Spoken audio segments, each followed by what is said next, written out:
So some of you are aware that one of the ways that I prepare to preach every week is to gather with willing folk in a midweek midrash session, and they've been happening lately on Thursday mornings. And in those groups, we study the text, we turn it, we mind its gaps, and we follow various rabbit trails that the text throws up at us. So as I was preparing for the session on this text, I was sure I would have laid money, but we don't do that in the United Church. But I was sure that the group would want us to get to the bottom of this casting out demons thing.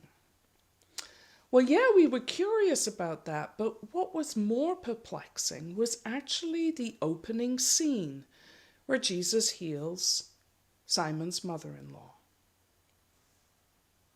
At first glance, it seems straightforward enough, but there are a few problems in there. And Mark the Gospeler, he's our first problem.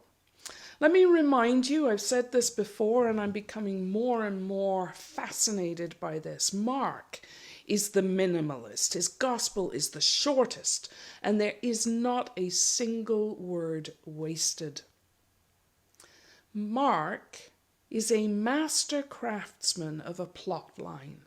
And it runs like this unbroken thread from beginning to end, and along it, dotted along the way like beads on a necklace, he places words, verbs, repeats some of them, and signs. That once we've strung it all together, in hindsight, we realize were crucial plot developments, all of which serve to create what he calls his good news about Jesus Christ, God's Son. So if that's the case, why does Mark tell this little story? Why does Mark seemingly interrupt this crazy teaching and healing schedule of Jesus and his rapidly growing fame and his urgent compulsion to be on the move with this tiny, insignificant, domestic scene about a nameless matriarch who is healed? If Mark wastes no words, then we need to notice, we need to pay attention to each one of them, to the details of this little episode, because it's setting something up for us as we read the rest of it. And in it is life, and in it is gospel. So what about these details? This is going to feel a little bit more like a Bible study than a sermon, but bear with me because I think it's going to be worth it. The first thing to notice is who she is. This is the mother-in-law of Simon Peter, and she is living in his home, which means in all likelihood in the culture of their day that she is a widow with no sons of her own.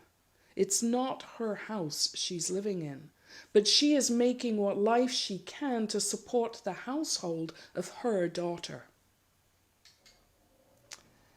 And she is sick. Not only is she sick, but she is in bed. And you all know moms and mothers-in-law, I do, who have to be deathly sick before they will take themselves to their bed, right? Well, she is one of them. We 21st century readers don't get easily, without being reminded, that fever to Mark's day is a deadly matter. There were no analgesics, no antibiotics, no antivirals. So this older woman is so sick, she's in the COVID ICU. Which helps to explain, doesn't it, why it was that they told Jesus about her immediately. Nothing else was going to happen in that house except the vigil by this mama's bedside. No wonder he went straight to her. And no wonder he held her hand. Oh my gosh. He held her hand. 4 tiny little words Don't they sum up the fevered agony of our global vigil these days? Don't we all want to be able to do that with our sick loved ones right now?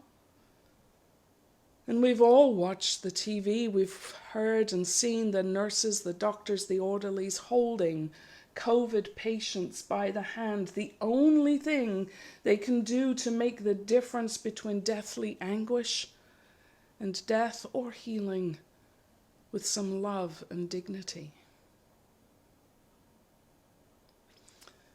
So equally simply, because this is Jesus, he holds her hand, and then Mark tells her, he raised her. Bit of Greek here, egero. Mark doesn't use that verb very often. In fact, he only uses it four times. He uses it here, and again, at the end, to describe what God did to Jesus' dead, prone body in a tomb. And the other two times that he uses this verb to describe what Jesus did to Jairus' dead daughter, Talitha kumi, which is Aramaic for the Greek verb egero. The other time he uses it, Herod uses it in fear when he hears of the miracles of our miracle man Jesus and thinks that this must be John the Baptist raised from the dead. So, good people, of all of the ordinary verbs that we might use, that Mark might have used to tell us that Jesus healed this unnamed woman, why does he choose the verb for resurrection? Is it because perhaps he wants us to fully understand that Jesus raises Simon's mother-in-law from her deathbed? I think so, because that helps us to make sense of why Mark goes on to tell us that at day's end, a matter of hours later, the news of her resurrection from near death has gone viral. Everyone in Capernaum, that's a city of about 1,000 souls in those days, they knew, and they brought their own sick and demon-bound to be touched, to be healed, to be set free, to be raised to new life by the one who had held her hand. But I'm getting ahead of the story just a little bit. There's a little phrase between her being raised and the town descending upon the house. And it's that moment in the text where the woman raised from her fever bed does what now? Norman, you're going to have to make sure I don't get too steamed here. Well, it depends on the translation that you use. Peterson, in his paraphrase, gets all homey on us and says, no sooner had the fever left her than she was up fixing dinner for them. The New Living Translation says she prepared a meal for them. Now, I am getting to know more and more as I get older what it means to be the matriarch, the mother-in-law, the woman of the older generation, no longer the center of the family, just a little bit to the side, bound to safety at home, especially during this lockdown, sidelined from all of the rush and the action. And we matriarchs do show our love and support for our grown children and their families with our ladles, our whisks, and our casserole dishes, don't we? And maybe she did precisely that. Maybe she did get up from her deathly sick bed and resume her place, her one place of agency and power in the domestic sphere by the cooking pots. But that's actually not what Mark said. And what Mark said is huge, and it makes me spit because we have lost sight of it under all of these 2,000 years of manly translations. Mark uses two words, neither of which mean dinner, supper, preparation, meal. The verb he chooses is again rare and significant, and the verb is diakoneo. He uses it for the first time here. not here, the first time he uses it is to describe the service of the angels who guarded him in the wilderness, who took care of him. Then he uses it here. Then in the middle of the gospel, he uses it to describe himself and his ministry and mission call from God, where he said, I came not to be served, but to serve. It is the pivotal description of ministry. And he uses it for the last time, get this, when the women who stand witness at the crucifixion when everybody else has left, and he uses it saying, these women had been followers who diakoneo, who served him while he was in the Galilee. Was Simon's mother-in-law one of those women, I wonder? I think Mark wants us to wonder and maybe even to say yes. So get this. In a chapter where Jesus called 4 fishermen to follow him, he gains this 5th disciple, a woman. Her response to her healing, her response to Jesus' touch, her being raised to new life, her response to all of that is to choose to serve her Lord. Now, as scholars rightly point out, this is an indelibly gendered text, and it's bound to its patriarchal context, where her service, her discipleship would most likely have remained in that domestic sphere.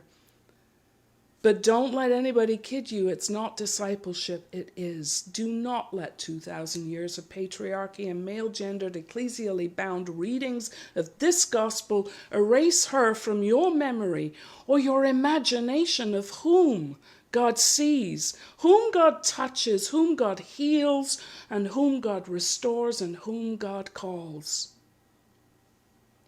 This nameless mother-in-law in her home, in her illness, and in her healing, chooses and becomes every bit a disciple of Jesus, and the implications of her call for us today are momentous, particularly for any woman of any age and anyone who is feeling that sickness or age or race or color, or gender identity, or economic status, or mental health status, somehow that sidelines us from the call to live fully God's dream? It doesn't. So where Mark left this annoying blank for her name, maybe he did so that we can insert our own name, so that we can be touched, so that we can be healed, so that we can be raised to service of God's kingdom dream in the way that gives each one of us life, purpose, and meaning. Amen.